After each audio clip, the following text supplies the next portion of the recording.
Everyone that hasn't met my friend Justin here, I'm going to shout out the new guy. This has been my friend for a long time, and he's stuck it out through thick and thin. So, I got a note here from Pastor Ed that says, "Thank you so much, Jessie." That's nice. So before we start, obviously, I want to go to the Lord in prayer, and I want to make sure that everything that comes out of my mouth is from Him, not from me, nor pride, or being nervous or anything. You guys are my friends. So let's go to the Lord in prayer really quick.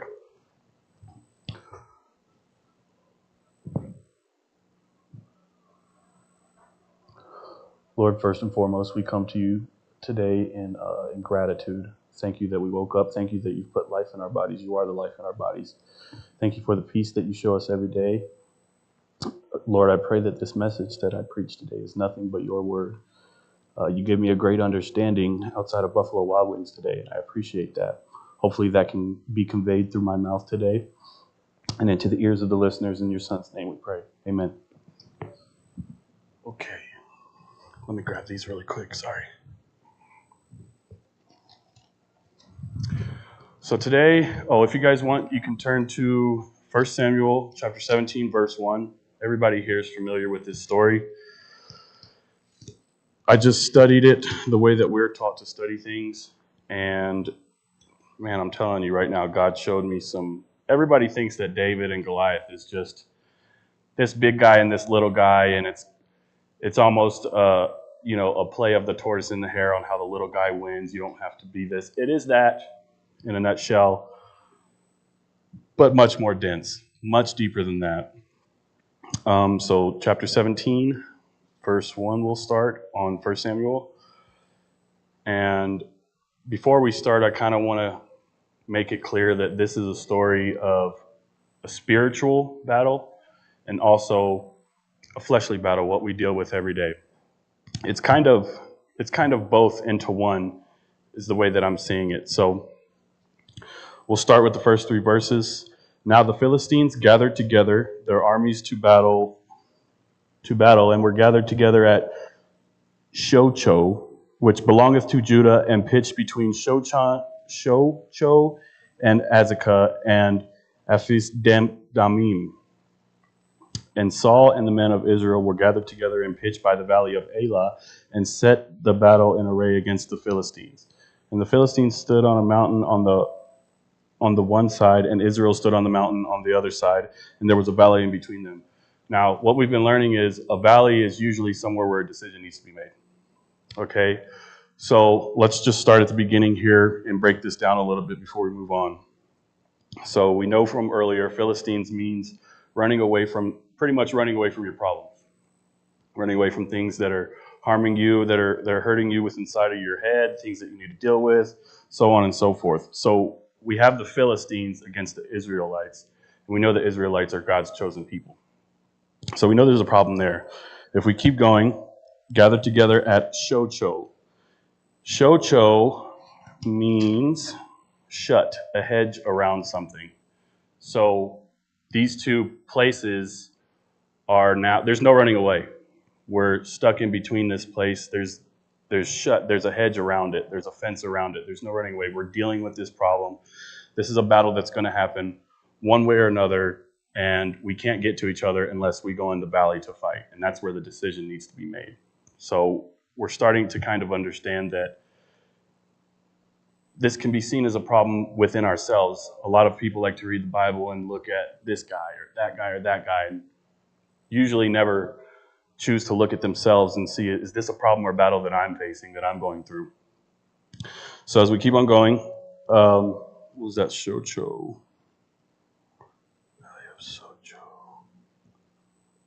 Yeah. So Socho and Azekah and Ephes-Dammim.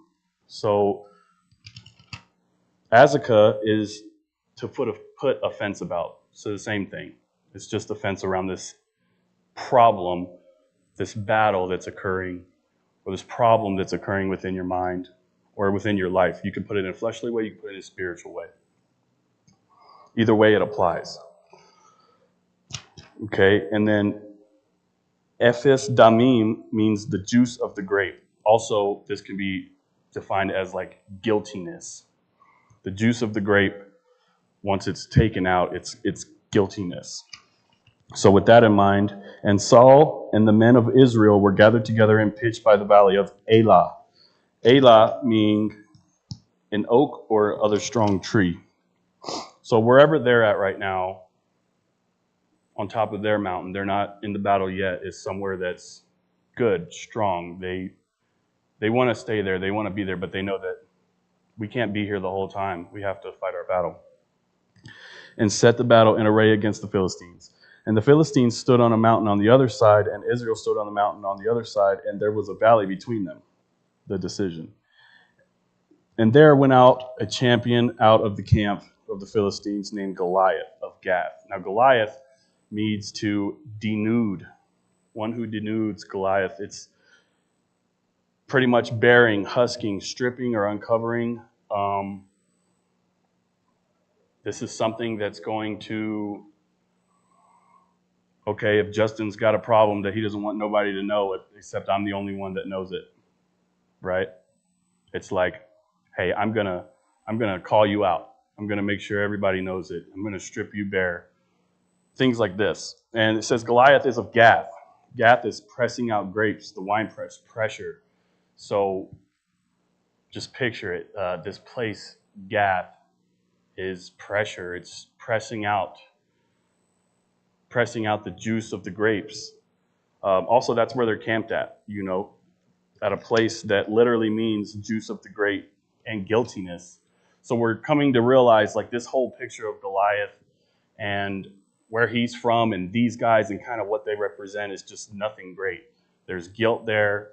There's pressure. There's this guy that's just huge. Now, this problem is big, like Goliath. Goliath is the problem from the problem. There's the Philistines, which is running away from your problems, which is a problem within itself. This causes pressure within your life. This weighs down on you, and this takes away from your fruitfulness. You can't be victorious and move on in God's kingdom if you just have this weighing on you. And we're going to find out later on how David defeats this. Goliath of Gath, whose height was about 6 cubits in span. Now we know the number 6 in the Bible is representative of the struggle of man, fleshliness. So it's already telling us right there, this guy, like everything from where he's from, who he is, what he represents, how he even looks is all just fleshliness, bad, and just demeaning to your spirit. And he had a helmet of brass upon his head, and he was armed with a coat of mail, and the weight of his coat was about 5,000 shekels of brass. And he had greaves of brass upon his legs and a target of brass between his shoulders. And the staff of his spear was like a weaver's beam, and his spearhead weighed 600 shekels of iron, and one being a shield went before him.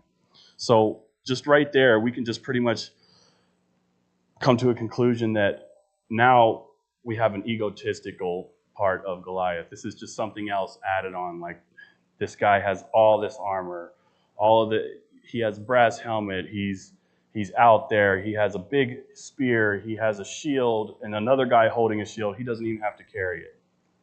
So he's portraying himself this way. But we have to look at it like this. Goliath is the pressure,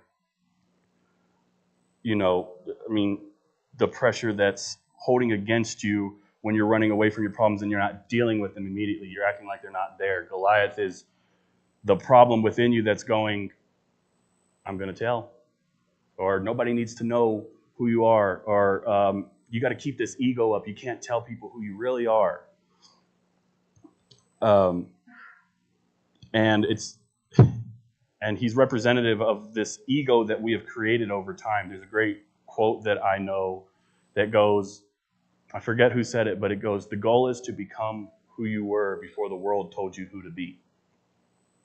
And Goliath is the pressure weighing on you of you trying to shed that off as you're walking in your Christianity. We've all noticed this as you do your walk. There was a time less than a year ago where I was this and I was that. And as you walk through your Christianity, you notice that Christ within you starts to shed those things off. And it's not fun. It's never fun. You got pride, ego. You got the armor of Goliath. Look at me. You got stuff weighing on you, and you don't want to shut off because it's more comfortable to be in the world. It's more comfortable to be not be truthful with yourself, not be the little guy, not be the good kid. You remember when you were younger, and maybe one or two times, I don't know how good you guys were in school. I wasn't, and when I was, it didn't last for long. It was only younger years in elementary school, but when everybody was doing the wrong thing and you were doing the right thing, and then everybody got in trouble, and you had that relief of, I don't have to worry about it. I don't have to worry about it. But it's hard being the small guy or the good kid or you get made fun of, this and that happens. But at the end of the day, you're the strongest one there because you're the one doing the thing that's the hardest thing to do. And that's not the easy thing. So where were we at? 5,000 shekels. Okay. And he stood and cried unto the armies of Israel and said unto them, Why are ye come out and set your battle in array? Am I not a Philistine, and ye servants to Saul? Choose you a man for you, and let him choose down to me. If he be able to fight with me and to kill me, then we will be your servants. But if I prevail against him and kill him, then ye shall be servants and serve us. So right here, he's kind of like saying, I'm already in control here. He's still being the pressure of who are you to try to sit here and have this battle within yourself right now? I'm here, and he's just intimidating and making them scared. And you got to think of this. Yes, David and Goliath were people that really did this, but if we think about it in a spiritual way, because that's why God's word is here. It's to help us with us as well, and to be the playbook of Christ within us. It's amazing how it goes. So if you think of Goliath that way, and how this happens in your mind, because you go through the process of dropping this ego or this portrayed character that you think you are, and Christ helps you find truth, the real truth, not this made up thing you have, and they'll know I'm this, or hey, somebody might cuss me out, and I got to be the punk who doesn't do anything because it just doesn't do anything. And he's still kind of shouting and telling them, like, oh, so you think you're going to actually like fight this battle now? Like, you think that this is a thing where you're just going to be someone who follows God and just does whatever you want to do, and just does whatever God wants to do and not what I want to do? You're still going to, so, okay, fine. You're so weak, and you'll find out that he's still kind of bluffing. He thinks he's big and bad, but he's not. So it goes on to say, if he is able to fight with me and kill me, then he will be your servants. And if I prevail against him and kill him, then ye shall be servants and serve us. And the Philistines said, I defy the armies of Israel this day. I give me a man that we may fight together. Give me a man that we may fight together. When Saul and all of Israel heard those words of the Philistine, they were dismayed and greatly afraid. Again, he's just intimidating them, and it's working at this point. So Israel is us. We're going through this battle within ourselves where it's telling us, hey, if you really think you can do this with me, then show me what you have in your arsenal that can defeat this, that can defeat me. One that's going to show you for who you are, and who you are is not awesome, even though it is. Now, David was the son of Ephraite, which comes out to mean fruitfulness, another name for Bethlehem. Of Bethlehem, Judah. Now, here's where it gets very interesting. Bethlehem, Judah, from the root word, comes out to mean physically to throw a stone or an arrow, and to confess and to praise. Now, we all pretty much know the story. He throws a stone, right? So physically to throw a stone, but to confess as well. And you'll see how that all ties in. I mean, it's just amazing. It's amazing how this all ties in. So, David was the son of and of Bethlehem, Judah, whose name was Jessie. I think we all know a guy. Jessie means to stand out or to exist. So he's the son of these things already. To throw out a stone, or an arrow to confess, he has no problem doing that. Also of fruitfulness, another name of Bethlehem, and he'll stand out. So this is already a pretty stand-up guy, but he doesn't say this. He doesn't go about to tell everybody what he is or who he is or anything like that. He knows that he is this just because of God. Just because of God. The humbleness is there. And Jessie, and he had 8 sons, and the number 8 in the Bible represents a new beginning. And we know that they wanted a king, and David really marked the time of a new beginning in just biblical history. And the man went among them for an old man in the days of Saul.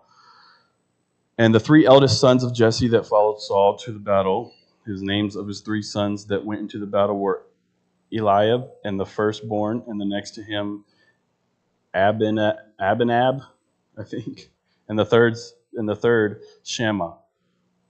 And David was the youngest, but the 3 eldest followed Saul. And David went and returned from Saul to feed his father's sheep at Bethlehem. And the Philistine drew near morning and evening, and presented himself 40 days. And Jesse said unto David his son, Take now for thy brethren in ephah of this parched corn, and these 10 loaves, and run to the camp thy brethren, and carry these 10 cheeses, and the captain of their 1,000, and look at the brethren fair, and take their pledge. Now Saul and they and all the men of Israel were in the valley of Elah fighting with the Philistines. And David rose up early in the morning. Fighting with the Philistines. And David rose up early in the morning and left the sheep with a keeper, and took and went as Jesse had commanded him. And he came to the trench as the host was going forth to the fight, and shouted for the battle. For Israel and for Philistine had put the battle in array, armies against armies. And David left his carriage and the hand of the keeper of the carriage, and ran into the army, and came and saluted his brethren. And he talked with them. Behold, there came up the champion of the Philistine of Gath, Goliath, by name, out of the armies of the Philistines, and spake accordingly to the same words, and David heard them. And all the men of Israel, when they saw the man, fled from him, and were sore afraid. Again, they just think there's no chance against this guy. They think there's no chance against this guy. So obviously something's lacking here. And the man of Israel said, Have ye seen the man that is come up surely to defy Israel? And he come up, and it shall be that the man who killeth him, and the king will enricheth him, and great riches, and will give him his daughter, and make his father's house free in Israel. And David spake to the men that stood by him, saying, What shall be done to the man that killeth the Philistine, and take away his reproach from Israel? For who is this uncircumcised Philistine that he should defy the armies of the living God? So David's already sitting there. He's the smallest of the puny. He's just a little herder that's just going there to give these guys cheese. And he's going there like, what's going on right here, right now? Like, you guys are the army of God, of the living God, and you're afraid? So he's got a whole different outlook on things. And the people answered him after this manner, saying, So it shall be done to the man that killeth him. And Eliab his eldest brother heard when he spake unto the men, and Eliab's anger was kindled against David. And he said, Why comest thou down hither, and with whom hast thou left those few sheep in the wilderness? I know thy pride and thy naughtiness of thine heart, for thou art come down, thou art mightest see the battle. And David said, What have I now done? Is there any cause? And he turned from him toward another, and spake after the same manner. And the people answered him again after the former manner. And when the words were heard which David spake, they rehearsed them before Saul, and sent for him. And David said to Saul, Let no man's heart fail because of him. Thy servant will go forth and fight with this Philistine. And Saul said to David, thou art not able to go against this Philistine to fight with him, for thou art but a youth, and he a man of war from his youth. And David said unto Saul, thou servant kept his father's sheep, and there came a lion and a bear, and took a lamb out of the flock. And when I went out after him, and smote him, and delivered it out the mouth, and when he arose against me, I caught him by his beard, and smote him, and slew him. The servant slew both the lion and the bear, and the uncircumcised Philistine shall be one as them, seeing hath he defiled the armies of the living God. So David's already saying, he's saying, like, the odds are way against you. You're not going to be able to win this battle. You're not going to be able to do anything. And he's saying, well, there's one thing missing here. None of these guys have faith. None of these guys are having faith. They're trying to find ways, make up their own, what are we going to do? What are we going to do? And Goliath's just feeding off of it. He's like, exactly.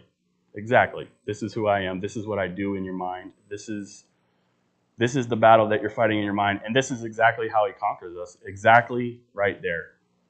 But if we have just a little bit of faith, oftentimes you'll hear pastors say, and you'll be taught, look back at the things the Lord has done for you. This is a mighty weapon to use against the enemy. If you see, okay, so if I see, hey, a year and a half ago, I was this, I was that, but I remember when God did this. This problem is nothing. This is nothing. Why can't he do it again? Why wouldn't he do it again? Why wouldn't he? So David's trying to tell them that, like, you realize that you guys are the army of the living God, right? Like, who's this? He's talking down on him too. He's like, who is this uncircumcised? Like, who are you? And Goliath's over there like, this is who I am, If you're following Christ or you're following the Lord, you don't have to tell people who you are. You're a walking conduit of God's blessings. It's not what you're doing, it's what God's doing. So that's why he's looking at Goliath like, you know what God's about to do here? And why don't you guys have any faith that God's going to do anything? So David already knows what's going to happen. David was like this tall. And he killed a bear and a lion, like hand to hand. So he's prepared. He already knows the whole deal. And now here's Goliath, who's probably weaker than the bear and lion because they probably didn't have an ego like Goliath has. Goliath doesn't even see it coming. So,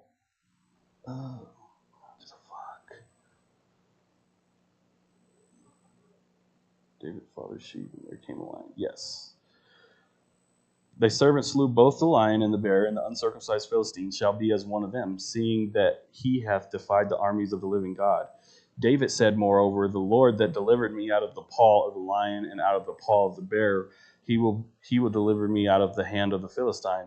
And Saul said unto David, go, and the Lord be with thee. See, just by him having a little bit of faith and telling people about it, somebody that was literally the last thing he said was, you can't beat this guy. Just him having a little bit of faith. Remember what I said, a conduit of God's blessing. You're a conduit of God's light. As soon as you show a little bit of that around somebody, they start acting that way too. Faith is like super contagious. I have friends that we all still have things we're working on. Lord help me, I'm in construction. But I have friends that knew me a year ago and then know me now, and I was probably the worst mouthed person ever.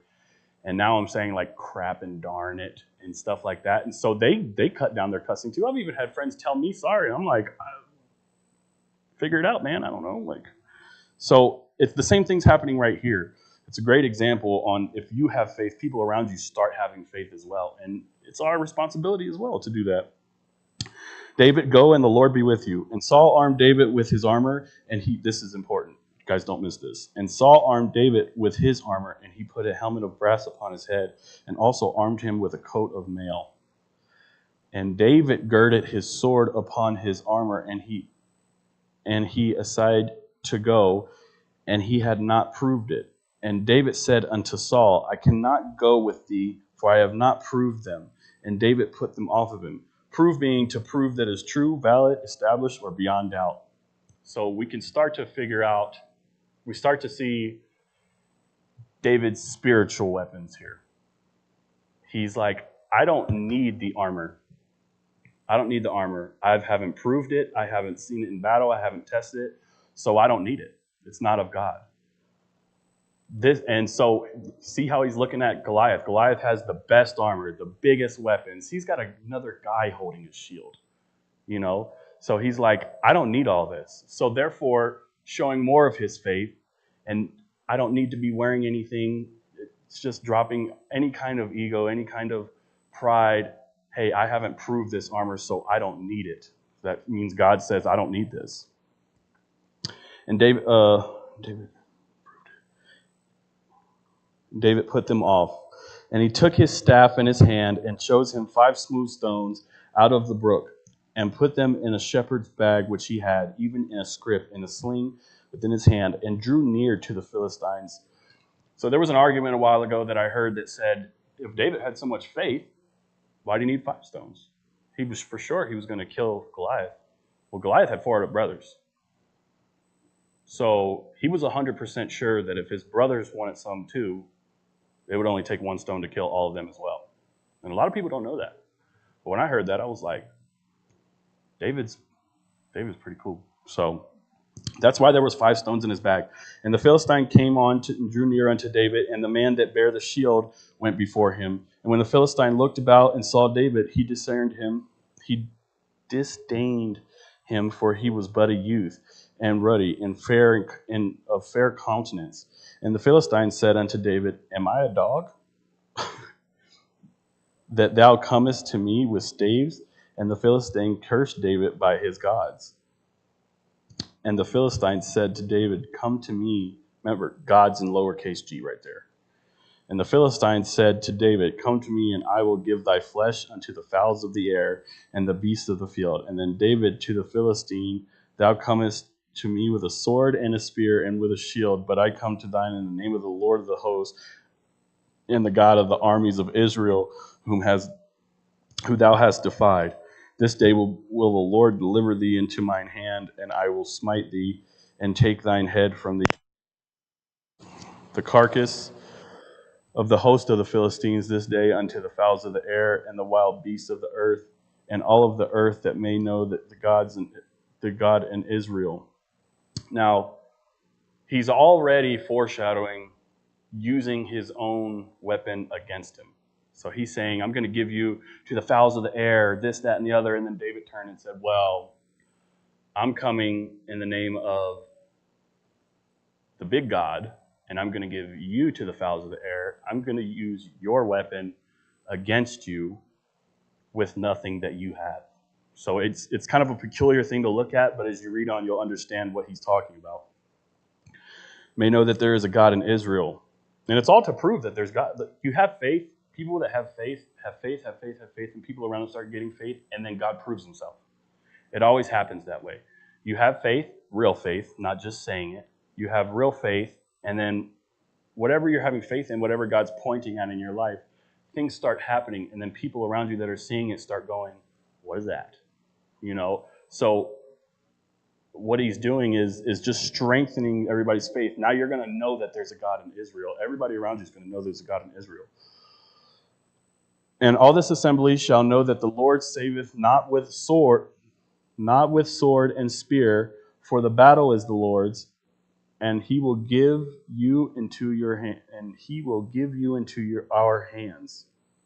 And it came to pass, when the Philistine arose and came and drew nigh to meet David, and David hastened and ran towards the army to meet the Philistine, and he ran towards him. There was no fear. He's teaching you that as well. There's not fear here. When there's faith, there's not fear. There shouldn't be fear. If you're scared, then you're lacking on faith there. It's probably not there. You just want to say that you have faith. If there's fear, there's no faith there. Hastened and ran towards the enemy to meet the Philistine, and David put his hand in his bag and took thence a stone, and slang it, and smote the Philistine in his forehead, that the stone sunk into his forehead, and he fell upon the face of the earth. So he gave him to the earth. He just said it. So David prevailed over the Philistine with a sling and with a stone, and smote the Philistine and slew him, but there was no sword in the hand of David. Therefore David ran and stood upon the Philistine, and took his sword, and drew it out the sheath, therefore slew him, and cut off his head therewith. And when the Philistines saw their champion was dead, they fled. So he slung the stone. This is all a spiritual meaning and understanding here.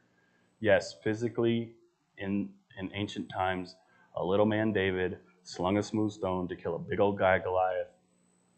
And then he walks up on him and grabs his sword, his weapon, and cuts off his head.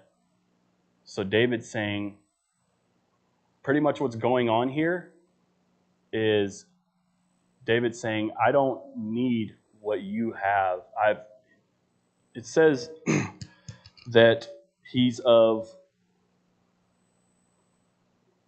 Bethlehem, Judah, physically to throw a stone or an arrow, to confess or to praise. David's a small man with probably the weakest weapon you could probably get. Now, I mean, I don't know if you guys have ever seen any videos of these slings, but they like break the sound barrier. It's pretty crazy. But they're small. And we have to keep in mind that this is happening from a distance. He doesn't have to do hand-to-hand battle with this Philistine. He didn't have to fight a hard battle. He defeated the pressure of the problems that we have been running from we all know that David kept short accounts with God. As soon as he sinned, Lord, I have sinned against you. Goliath can't be like, hold that pressure on him anymore and keep stripping him naked.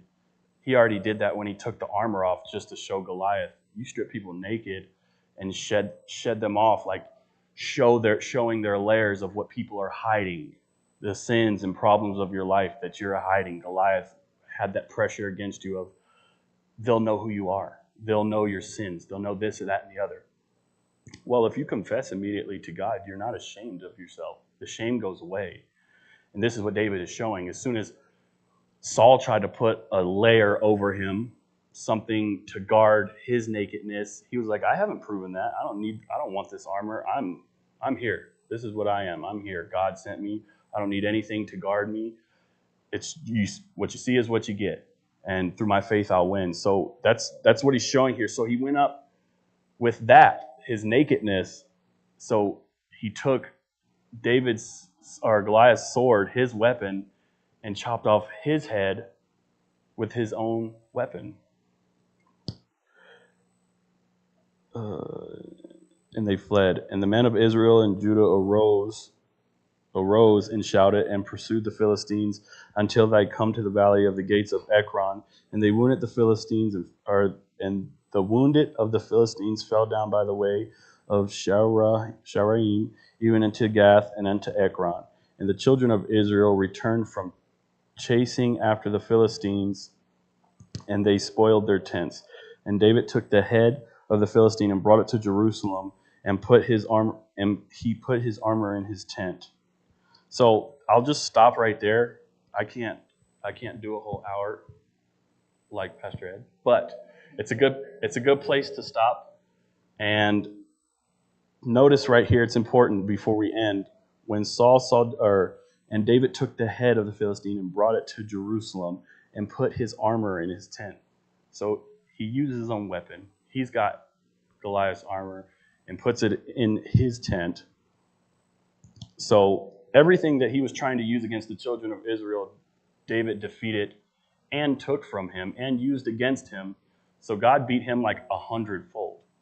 So I just wanted to share that story with you today. And I may not be as animated as Pastor Ed, but if you truly study that way, I strongly encourage you to get a Strong's Concordance. You can get it on your phone. I got a free one. He talks about you got to pay $2, but I found the free one. But if you do that and find the root of these words, you start to gain an understanding on how God's guiding you through spiritual battles that we do daily within your head, or just like in a nutshell, this battle right here is helping me with my ego, because we know Goliath is like a big picture of this big guy. All this, you can't defeat me. This is helping me with confessing. This is helping with, you don't need to be the guy that, even when somebody talks crap to you, it takes, where's the real strength? Not doing nothing. Or praying for them. There was a guy walking in Runner's Refuge the other day with a gun in his pocket, giving everybody an attitude. And as soon as he walked past me, I was like, that ain't happening. And my first reaction was, I'm going to say something. I ain't scared of this dude. You got a gun in your pocket? And then I hear what Paul said. We don't fight evil with evil. We fight evil with good. I said, come here, we're going to pray. And he was like, what? Like, he had an attitude towards me and everybody. He didn't know what to do. He hugged me, and we all hugged, and we sat there and prayed, and I said, I can feel it on you, man. Knock that off. I love you, man. And he just like looked at me like he didn't know what to do, and he goes, I love you too? So it's like, you can go deeper into this with the definitions. It's a real thing. Pastor Ed definitely knows what he's talking about. And hopefully in the future I will say in the beginning, I'm not so much nervous. It's, Lord, don't let me say the wrong thing. So thank you guys. This was pretty easy. You guys are my friends. I love you. And let's close with a prayer. Thank you. Thank you for allowing me to do this in front of your people. Thank you for giving me more of an understanding on this very popular story. And I thought that I understood, and there's so much more into it. Lord, thank you for all of my friends here. And everybody have a safe drive home. I know we have another song to sing, but I just come to you in gratitude, Lord. In your son's name I pray, amen. Thanks, guys.